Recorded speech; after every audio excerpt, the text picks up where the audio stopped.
The oligarchs hate him. Oh, they really hate him. That tells you something. So I am proud to introduce a guy who doesn't need much of an introduction. Senator from Vermont, Bernie Sanders.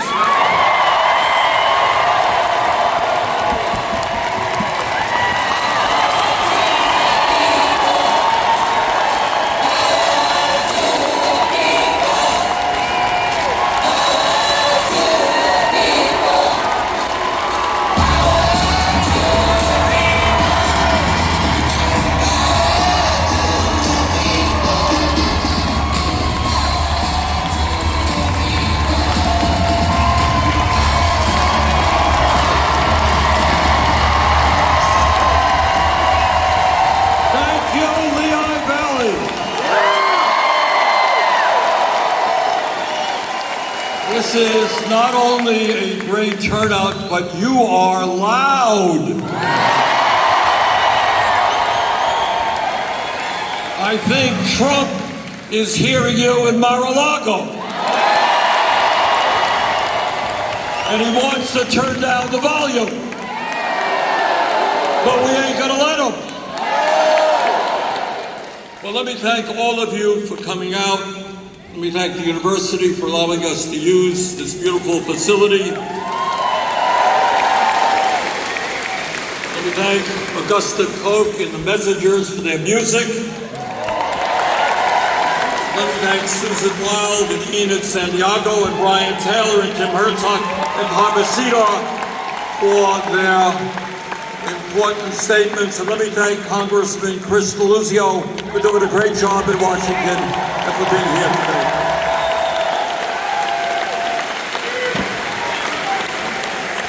Now, when I was in college a few years ago, they had a thing called Cliff Notes. They still have it? All right. So in case anybody has a short attention span, I'm going to give you the Cliff Notes of my remarks. First, I'm going to say hello to your Congressman, Ryan McKenzie. Now, we are live streaming this event, so Ryan, if you're there, hi.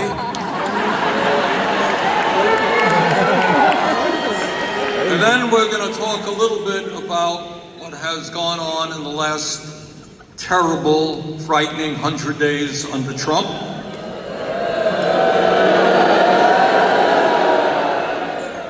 And then I want to take you on a tour of what's happened, in fact, over the last 50 years and why Trump was elected president and the failures of the Democratic Party to stand up for the working class.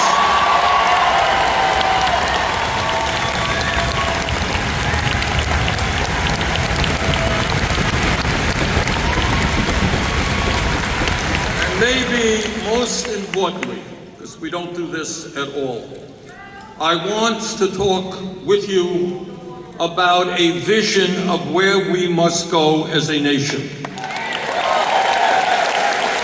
Because if there's anything I want to convey to you today is, of course, yes, we must do everything we can to defeat Trumpism, but that is not enough.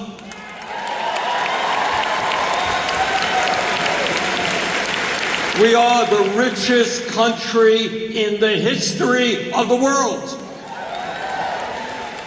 And there is no reason why every man, woman, and child in this country does not have a decent standard of living.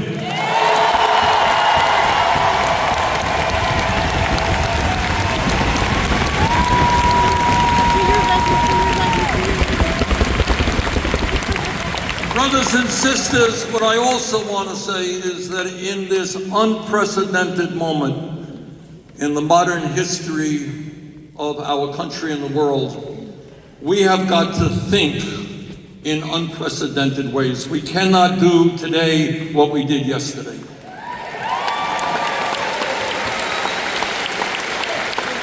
And that means we need a political revolution in the deepest sense. And that sense understands I'm not Taylor Swift, in case you haven't noticed. We're not here as an entertainment show. We're not here to applaud Bernie or Chris Deluzio. We are here to transform America, and the only way we do it is by transforming ourselves.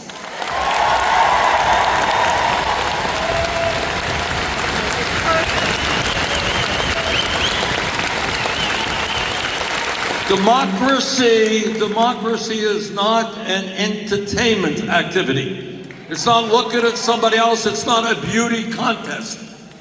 It's not a concert. It is getting active and standing up for the people next to us, the people down the block, and the people across the country.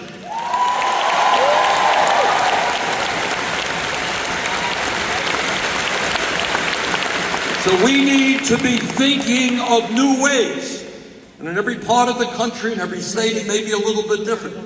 But we got to think of new ways as to how we can be more generous, more effective, how we can bring people together to create the kind of nation that you and I know we can become.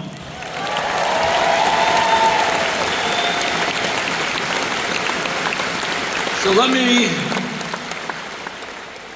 begin. See, I've already gone on for 10 minutes and I'm beginning. That's what you learn when you're a U.S. Senator. By saying hello to Congressman McKenzie. And let me say this, Mr. Congressman.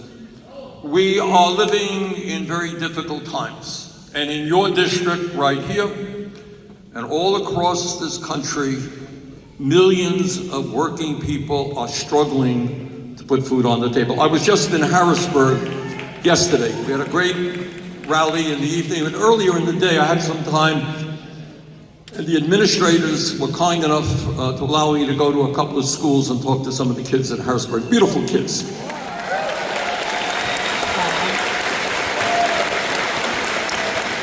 And one of the kids, I wanted to hear what was going on in their lives, and one of the kids gets up and says, well, I'm living with my dad now, my parents are separated, but my mom is trying to help out. She's working at 2 jobs right now, and she's looking for a 3rd job.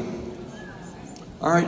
And this is what is in fact going on all over this country. 60% of our people are living paycheck to paycheck. So I say to Congressman McKenzie, you know, and everybody in this room knows or should know, that there is what is called a reconciliation bill in Washington that will be, we think, coming to the floor of the House and Senate in the pretty near future. And what this bill in general does is it would make massive cuts, over $800 billion in Medicaid. It would make massive cuts in nutrition programs. Massive cuts to housing. And all of those savings would be used to provide a $1.1 trillion tax break for the richest 1%. So my message to Congressman McKenzie is, don't vote for that terrible piece of legislation.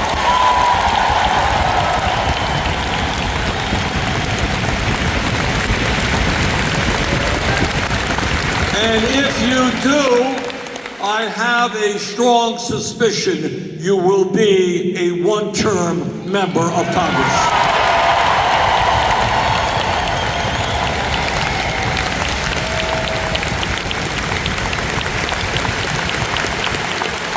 For a number of years in Vermont and around the country, I talked a lot about our nation moving toward an oligarchic form of society. And there were people who were saying, what does oligarchy mean? What is Bernie talking about? Well, thanks to Donald Trump, we now know what oligarchy is about.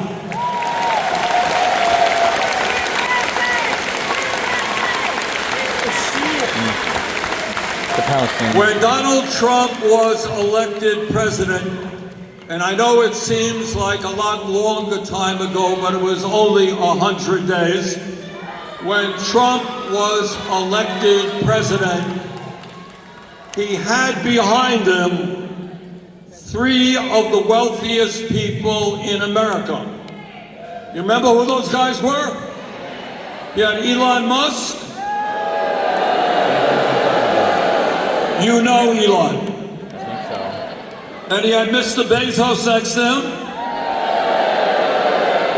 And he had Mr. Zuckerberg next to him. Three wealthiest guys in America standing right behind the president. But that wasn't enough. Behind those guys, you had 13 other billionaires that Trump had nominated to become the heads of major federal agencies. You know, right here in Pennsylvania, back in 1863, at that terrible Battle of Gettysburg, where 20,000 Union soldiers were either killed or wounded. A few days later, as you all remember, President Abraham Lincoln came to the battlefield. And he looked at that terrible battlefield where just a few days ago, so many people had died. And he said in so many words, what we believe in is a government of the people, by the people, for the people.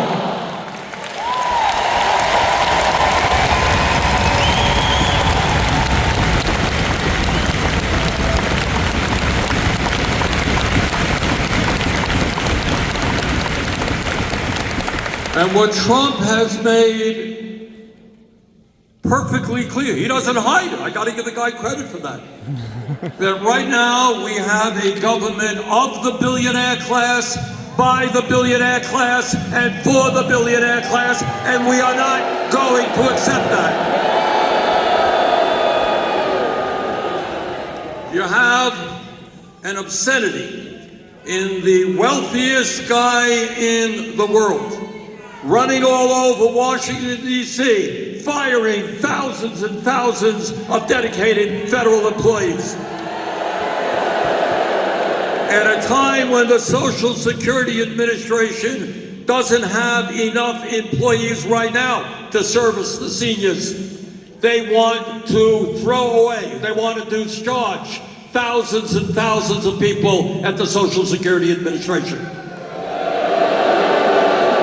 At a time when the Veterans Administration is understaffed, they want to lay off 83,000 employees at the VA. Well, I don't care if you are a Republican, Democrat, or independent, we stand with the veterans of this country. And we're not going to see a deterioration in their health care or the benefits that they receive.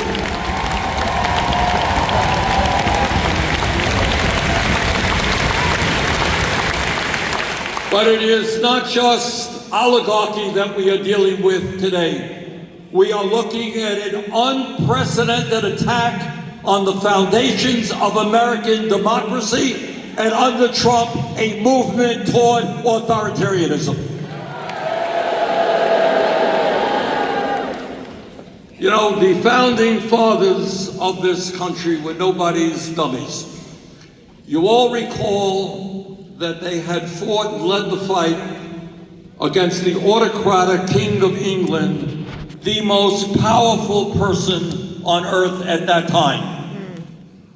A guy like Trump who thought he had the divine right to rule. And what these guys did, founding fathers, they said, you know what?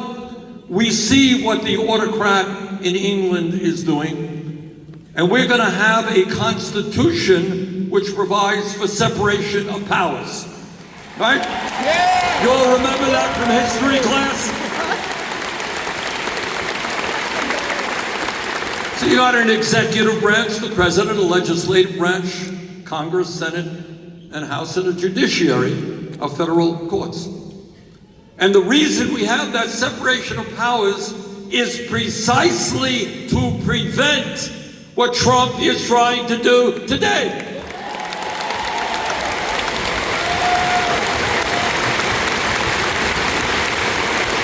He is usurping the powers, the appropriation powers of the United States Congress. Unbelievably, when a court decision comes down that he doesn't like, he says, we're going to impeach the judge. But it's not only Congress and the judiciary he is going after. Again, in an unprecedented way, he is going after the media.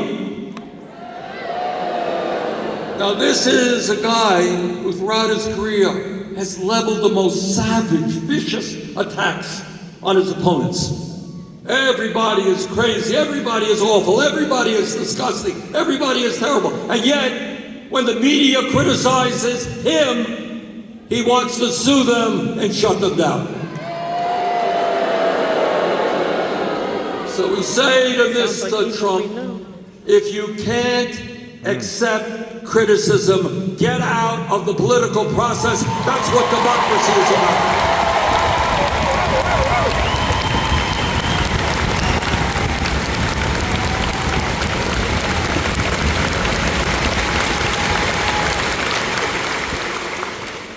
And let me talk a little bit about something that the media doesn't talk about and we don't talk about in Congress at all. And that is the reality that today we have 60% of our people living paycheck to paycheck. We have more income and wealth inequality than we have ever had in the history of the country. And as a result of this disastrous Citizens United Supreme Court decision, we now have a corrupt campaign finance system in which billionaires in both political parties are controlling the political and legislative agenda. And I think this is an issue, whether you're a Republican, progressive, conservative, whatever you may be. Nobody thinks that American democracy is about Elon Musk contributing $270 million to elect Trump and then becoming the most important person in government. So brothers and sisters, when we talk about the future of America and our political system, at the top of our agenda must be the need to end this disastrous Citizens United Supreme Court decision.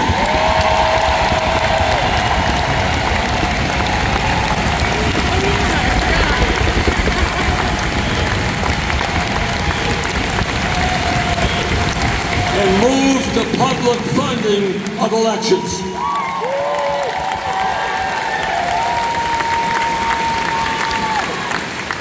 Now let me tell you something which you're not going to hear much about in the corporate media, and you're not going to hear much about in the halls of Congress. And that is that today, the average American worker in real inflation accounted for dollars is earning less than he or she did 50 years ago. Now, you know why the American people are angry? They're angry because they're looking around them, they're seeing a huge increase in worker productivity, and yet all of that wealth is going to the people on top, not to the working class of this country. And we are here tonight, we are here today to say loudly and clearly that we demand an economy that works for all of us, not just the people on top. It's so obvious. This is like common sense.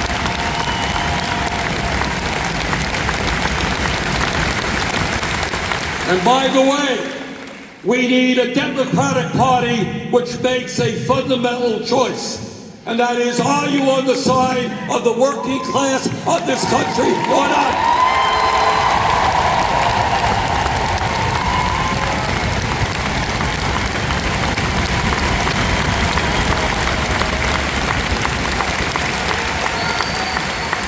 There are millions of working people whose families used to vote Democratic, and they look and they say, why do we have the highest rate of childhood poverty of almost any major country?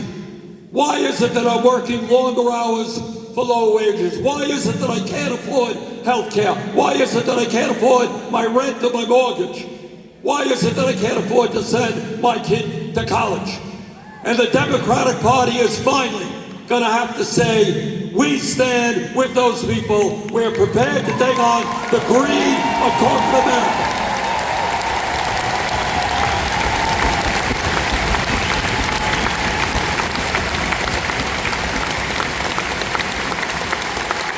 But when we talk about the Democratic Party, it is not just domestic issues. I'm going to get into that in a moment. It is also foreign policy as well.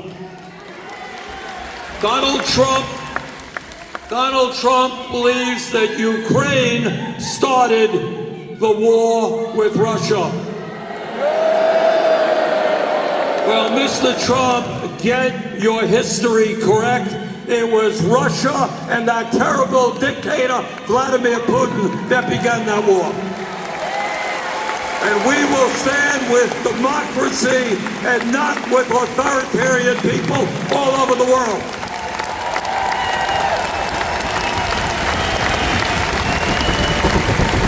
But it's not just the Ukraine.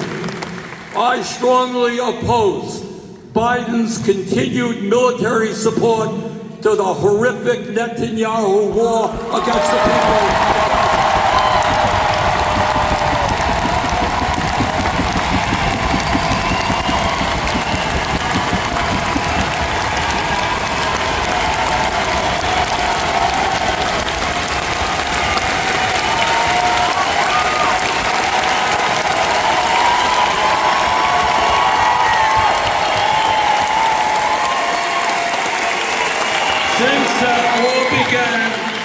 Over 50,000 people have been killed, over 110,000 wounded, and the entire infrastructure of Gaza has been destroyed.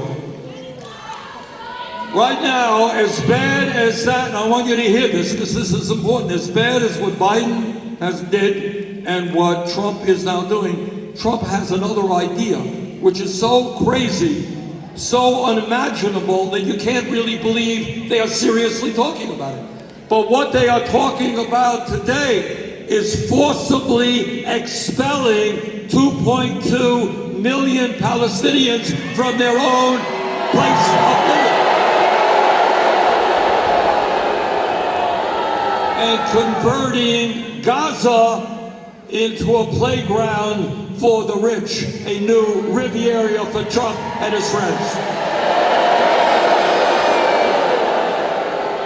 We will never allow that to happen.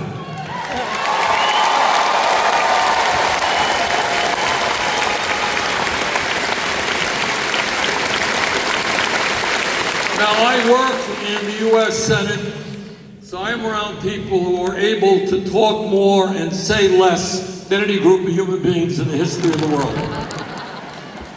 So when we talk about where we want to go as a nation, we have got to talk with some specificity, not in general terms. And what I'm begging of you is when you hear candidates who want your vote, be tough on them. Ask them hard questions. Are they unequivocally prepared to reject corporate PAC funding?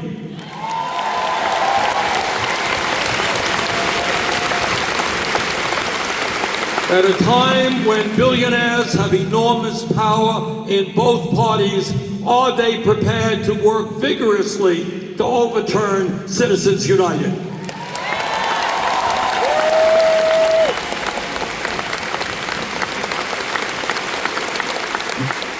Today in America, The top wealthiest person in this country, if you can believe it, owns more wealth than the bottom 53% of households. You got that? One guy. Top 1% owns more wealth than the bottom 93%. CEOs now make 350 times more than their average workers. So these people on top, they are very religious people. But it's a strange kind of religion. You know, all of the major religions on earth speak in one way or another about doing unto others as you would like them to do unto you, right? Christianity, Judaism, Islam, whatever. Kind of that's the heart and soul of many major religions. What the religion of these oligarchs are is greed, greed, and more greed. And that greed is destroying our country. We've got to stand up to it and end it.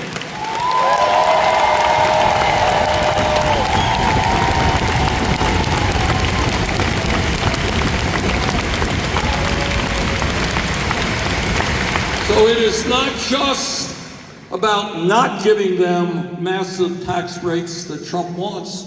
It's about telling these large corporations and billionaires they are going to start paying their fair share of taxes.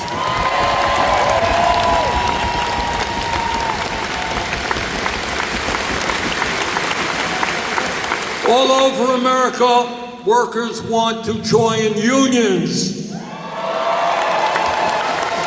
They want to join unions because they know that when you're in a union, you can negotiate decent wages, working conditions, and benefits. But employers know that too. And they're making it harder and harder for workers to join unions. That's why we need to pass legislation that punishes any employer who denies workers the constitutional right to form a union.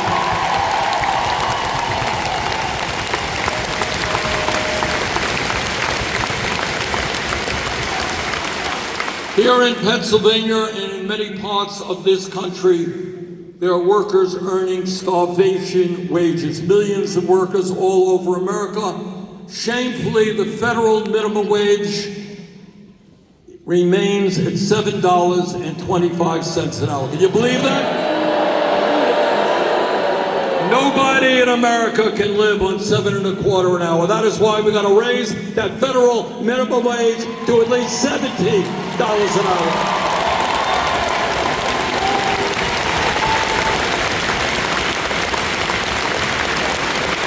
As I mentioned, I was in Harrisburg yesterday talking to some kids, and many of them want to be able to go to college, go to graduate school. A young lady wanted to be a pediatrician. Somebody wanted to be a psychologist. Others wanted to be construction workers, get the training they need to do the work this country desperately needs. But they were all worried about whether or not they could afford to go to college and the huge kind of debt they would assume if they did go to college. We need the best educated workforce in the world. We need more doctors, we need more nurses, we need more mental health counselors, we need more electricians, sheet metal workers, carpenters.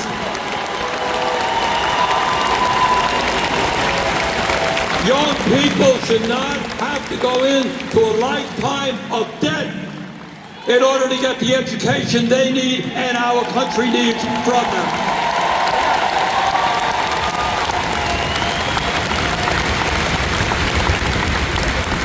22% of seniors in America, the richest country on earth, are living on $15,000 a year or less. You believe that?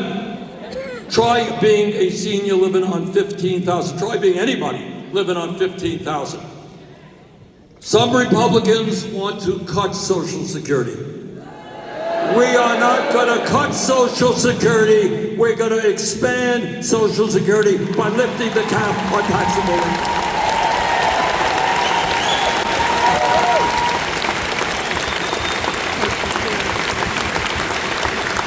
The United States of America today is the only major country on earth not to guarantee health care to all people as a human right. We spend over $14,000 per person on health care, and yet we got 85 million Americans uninsured, underinsured. Over 60,000 die each year because they can't get to a doctor on time. The function of healthcare is not to make billions for drug companies and insurance companies.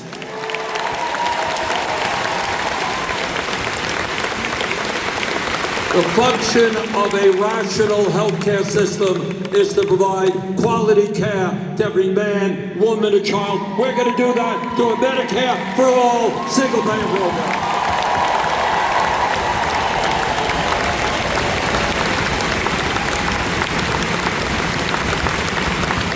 And all over this country, Pennsylvania, Vermont, and all locations, we are suffering a major housing crisis. You got 20 million people spending 50% or more of their limited incomes on housing. You got 800,000 people sleeping out on the streets. Instead of spending $1 trillion on the military, how about building 5 million units of low-income and affordable housing?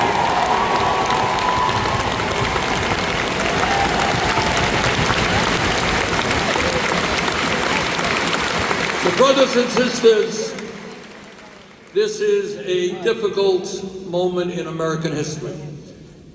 But we have had difficult moments in our history before, and I have every confidence that if we are prepared to reject what Trump and his friends want to do, and that is divide us up, get us to hate each other for whatever reason, the color of our skin, or where we were born, or our sexual orientation. If we stand together around an agenda that speaks for working people, there is nothing that can stop us.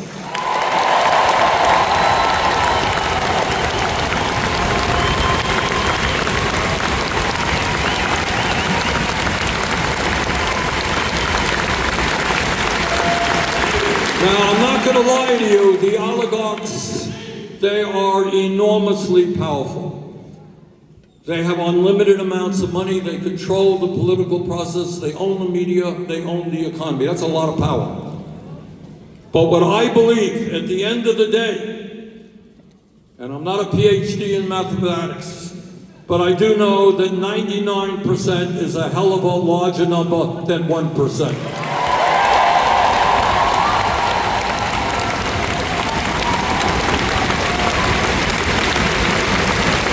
So we got a lot of work in front of us, we really do.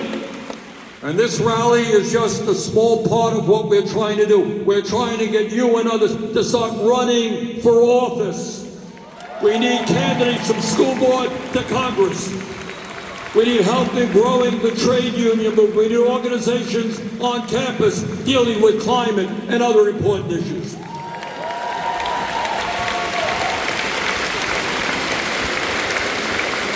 So let today be the beginning, not the end.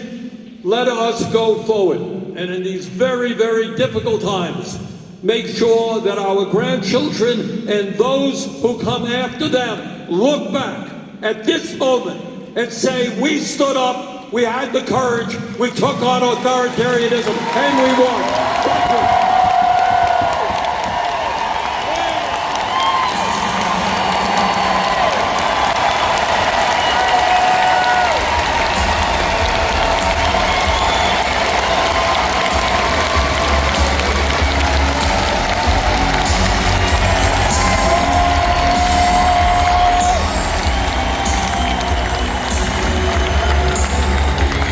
Thank